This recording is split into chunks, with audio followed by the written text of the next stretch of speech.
Quiet, please. Quiet, please.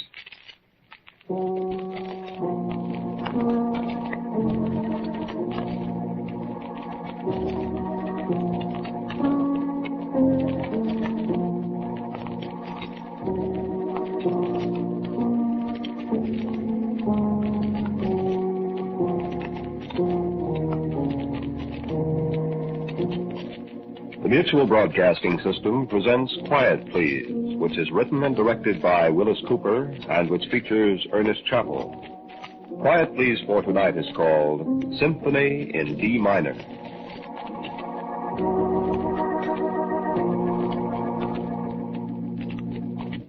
Personally, I believe in the law of the jungle.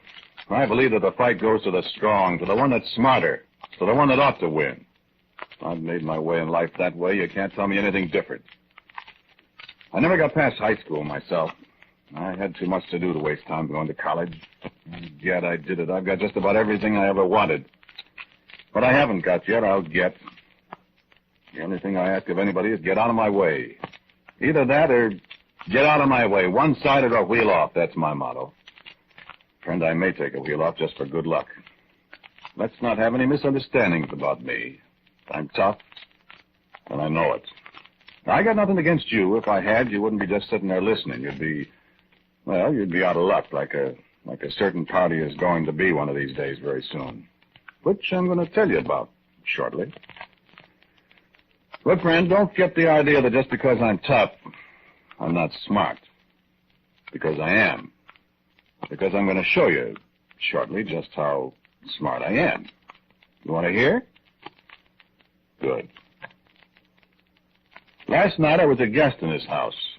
A very interesting evening. You see, he's a psychologist, a very smart man, degrees, honors, knowledge. A beautiful wife. And black glasses. Yeah, that's right, he's blind. Very convenient for certain parties. For example, a party named Carol, his wife. Or a party named Ray. It's me.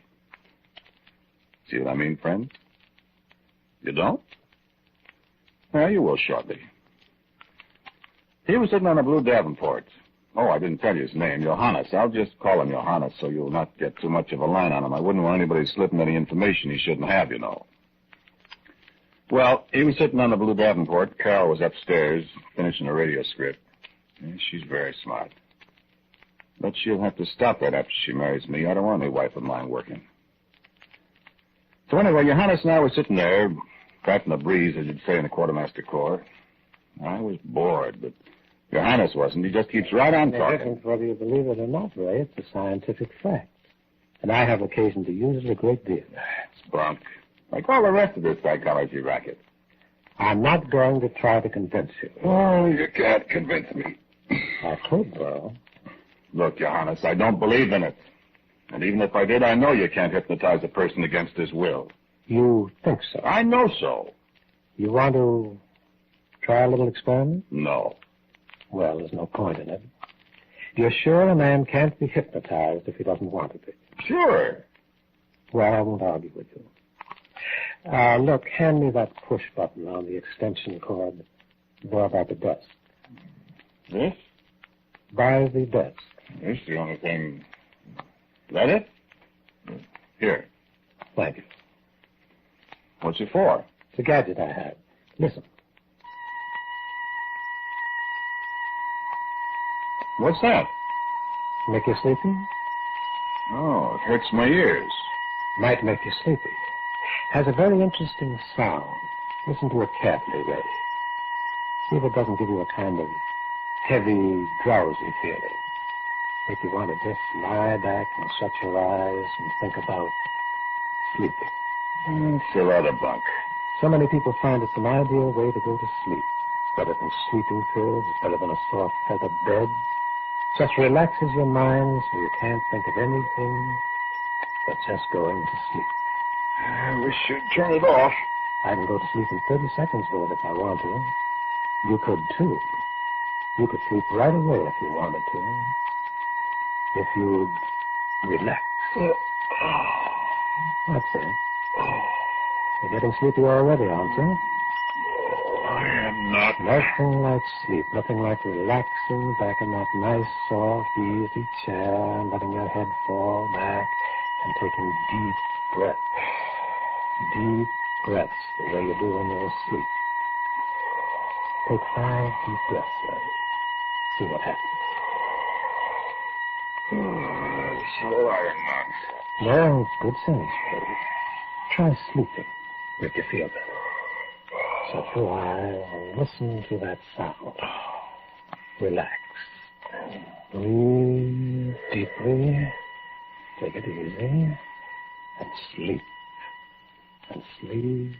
And sleep. And sleep. And I was so bored I just dropped off to sleep a minute while he was mumbling away. I wasn't asleep a minute, but you know how it is. You get bored listening to somebody yada-da, and, you know. I woke up when Carol opened the door and came in. I got right up out of my chair. She startled me, I guess. I never was so glad to see anybody. I was bored with Johannes. And the funniest thing happened. Johannes whistled, and I walked right over to Carol without thinking what I was doing, and I kissed her.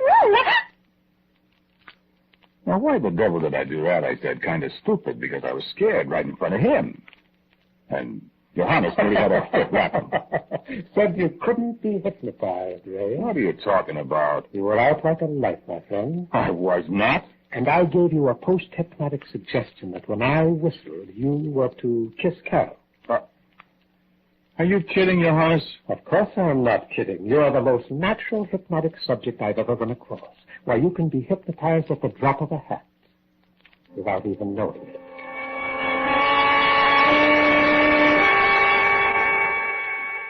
Now, what do you think of that? Well, I'll tell you what I think. I think this character, Johannes, is smarter than I thought he was. Not smarter than I am, certainly, but smart. Even though he doesn't suspect anything, and even though he can't see, I have got to be careful. Haven't I, Carol? I'll see you tonight about 7:45, huh? It sure is too bad your husband can't go to the theater with us.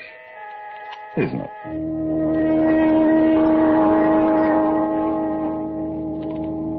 I go in, I sit down, and I look at Johannes. I give him a very large, affable hello. I say, well, how you doing, Stengari?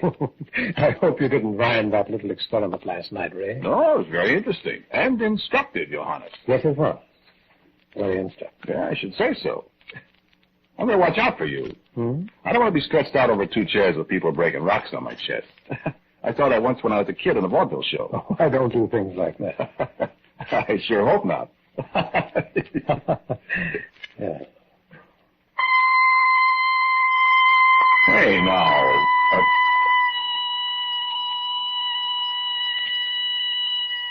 You asleep, Ray? Yes. I'm asleep. You went to sleep very easily this time, didn't you? Yes. You told me last night to go to sleep whenever I heard that sound. You didn't like the sound. No, I didn't, but I do now. It puts me to sleep. You know you're to do anything I tell you to do. Oh, yeah, sure. If I told you to bark like a dog, or sing for me, that's enough. And tell me the truth about everything. Oh, yes, Johannes. What about Carol? I'm going to take her away from you, Johannes. That's what you said last night. Oh, yes, I remember. Do you love her, Ray? Not especially. But she's pretty. I'd rather have her than to have you have her. She's my wife, Ray. I know. Why, Ray, don't you think it's rather reprehensible to steal a man's wife? Especially a blind man who doesn't know what's going on? Oh, no, I don't think so. Well, it is. I guess it is if you say so, Johannes. Does Carol love you, Ray? She says she does. I used to love her myself. Quite a great deal, as a matter of fact, Ray. That's too bad. But after what you told me last night and now, I realize that you've been playing me for a sucker. Hasn't she? She sure has. You think I should love her now? No. Well, I don't. Good. Ray, what would you do if your wife ran away with another man? I haven't got a wife, Johannes. Yet. But if you did have one who played you for a sucker the way Carol's played me, would you kill her? Of course I'd kill her. All right. Ray, you kill Carol. All right. When? Well, now, you don't want to get me mixed up in this little act of simple justice, do we, Ray? Oh, no, of course not. Well, then, we'll have to do it some time and some place when I'm not around. All right, Johannes. You say when and where? How about your place? All right. As a matter of fact, you and Carol weren't really going to the theater tonight, were you? Oh, no, we're going out to a nightclub where we can be alone for a while. I see. Well, couldn't you stop by your place tonight? All right. Stop by my place tonight. I'll see. You're a music lover, aren't you, Ray? Oh, yes. And you have a phonograph. And lots of records. Take me to the piano. All right. There. Feel it? Yes, sir. Sit down. Let's see.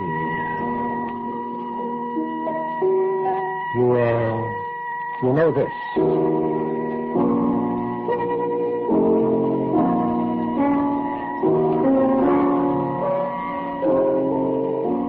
Oh, yes. Symphony in D minor by César Franck. Symphony in D minor by César Franck. Well, when you get to your place, you put this symphony on the phonograph. All right. And when you come to this part,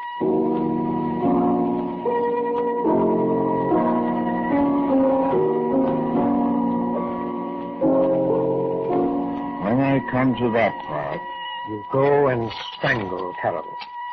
I go and strangle Carol. Murder her. Murder Carol. That's right. When you hear this.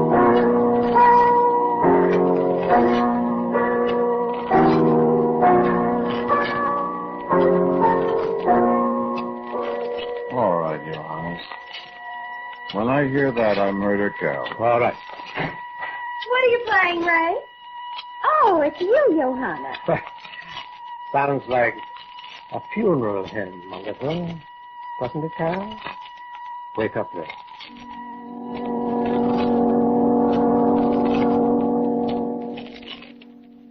This is better than going to the theater someplace, isn't it, dear? But I don't like being here, Ray. Ah, it's all right. Don't you like listening to music? I like listening to music, all right, darling, but do you realize there isn't any music? What? The machine stopped, sweetheart. Oh. Well, I'll start it again. Listen, You turn on some more lights first. isn't it bright enough in here? Creepy, Ray. Keep feeling as if something's going to happen. Oh, don't be silly. What could happen? Nothing, sweetheart. I just feel that way. All right. That better? Much better. Now you can kiss me. Thanks. Oh, your lips are cold. I tell you, I feel scary. Stop. Let's listen to the music. I love César Franck. And me? And me. Okay.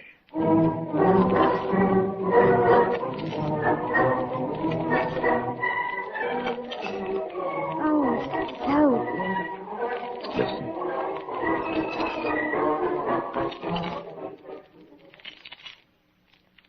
Never mind who this is. Just go to apartment 1603A at the address I gave you, and you'll find the woman murdered and the murderer there with her. That's right. mind, I know. Go at once, officer. Keep them waiting.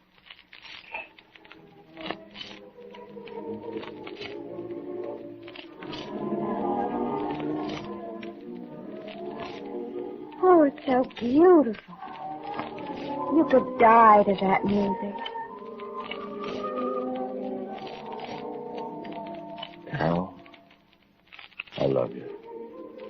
Ray, I love you.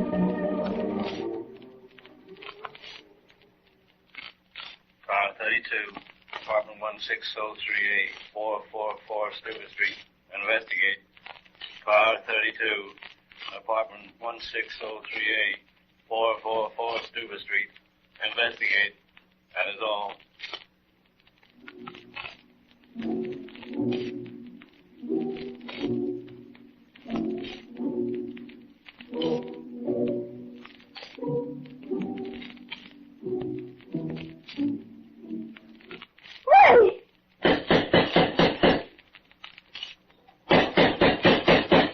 Who is it? Police officers. What? It's police officers. Wait just a minute.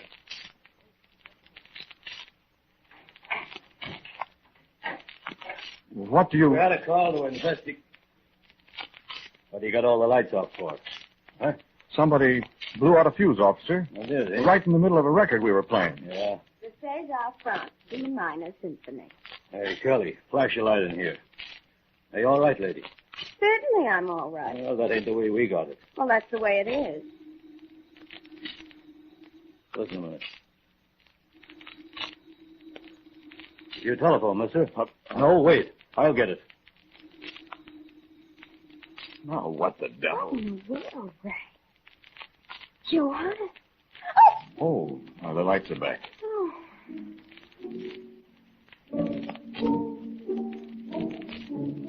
I'd better turn that off. Wait a minute, Carol. Somebody's playing a joke on you, mister. I hope. Who was it? Somebody wanted to know if the lady was dead. I said she certainly ain't. I says they was playing a Frank D. Minor's Sympathy and the fuse blew out. And then he hung up. Johannes. You want me to go lock him up? You know him? No. Carol. I remember. Quick, turn off the record. Oh, what's the matter? Turn it off. Hey, now, what are you going to do over there? What? What are you busting the records for, Mac? Why, excuse me, officer. I just remembered something. Something a man didn't have time to tell me to forget.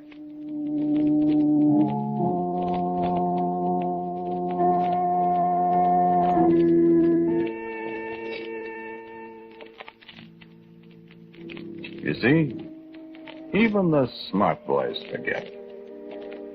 If he'd told me to forget that post-hypnotic suggestion of his about murdering Carol when I heard that music, he'd have been all right. I'd never have known the difference. He'd have had another chance at me. But he forgot to tell me. And so, he doesn't know what I know. He doesn't know what I'm going to do. Carol's in there talking to him now. Carol opened the window. Sure, I told her all about it. She's in it with me. She opened the window. A poor blind guy, a blind would-be murderer. Nobody will wonder much if a poor blind guy made a mistake and fell out a window. It's a long drop. Everybody will be so sorry. His poor wife. And me. And him, I bet. That's what you get for being too smart for your size, huh? Give a quarter to hear the line of talk that's going on in there now. Carol, as sweet as pie. Johanna's thinking fast while she sets it all up. You'd never suspect a thing. Oh, man, we're in. Give a quarter to know what they're saying in there. Must be good. That must be rich.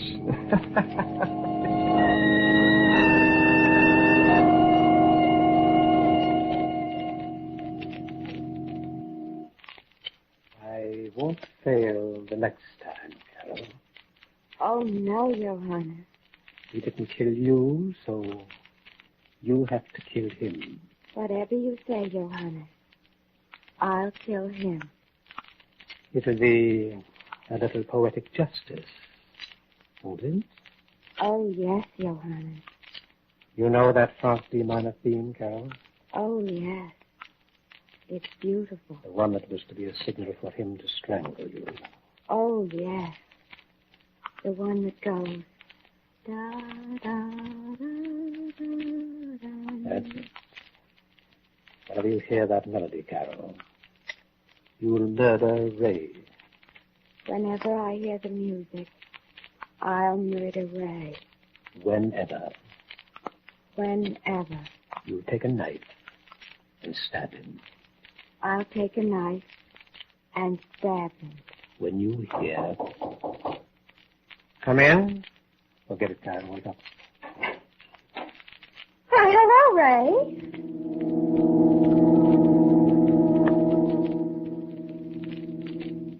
All over. Too bad, Carol, wasn't it? It's a shame. Well, he never knew what hit him. And we're both out of it nicely, darling. Ain't it wonderful? Just shudder to think what would have happened if that fuse hadn't blown out, though. And if I hadn't remembered. Well, I'll never have to worry about that music again. It's so pretty. I hate to think what might... Ray. Huh? I'm still afraid of it. Oh, don't be silly. I am. Oh, stop it. I never want to hear it again. Well, you're going to hear it. Ray, please. Well, listen, baby, we might as well get this straight now. Ray, please. Listen, darling.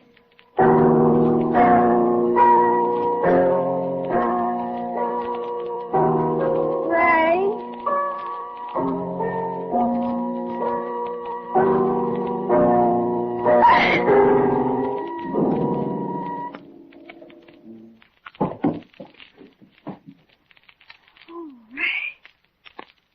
Ray, darling. What have I done?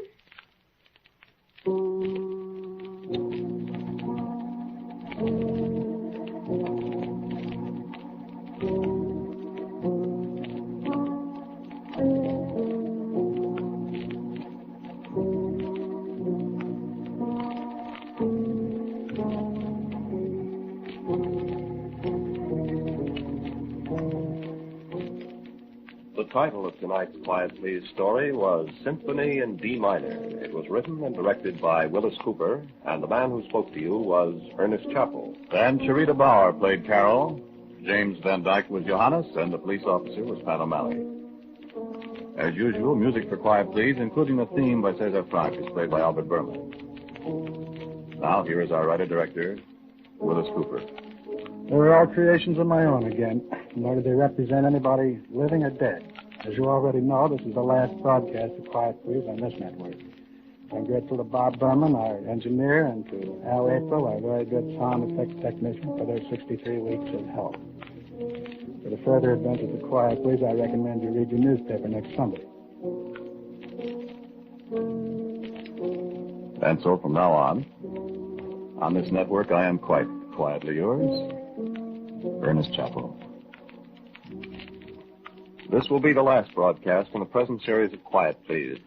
In its place for the next 4 weeks, Mutual will present over most of these stations a new series of dramatic programs dealing with atomic energy. Be sure to be with us at this time next week and the 3 weeks following for Mutual's new series on atomic energy. This program was heard in Canada through the facilities of the Canadian Broadcasting Corporation. This is the world's largest network, the Mutual Broadcasting System.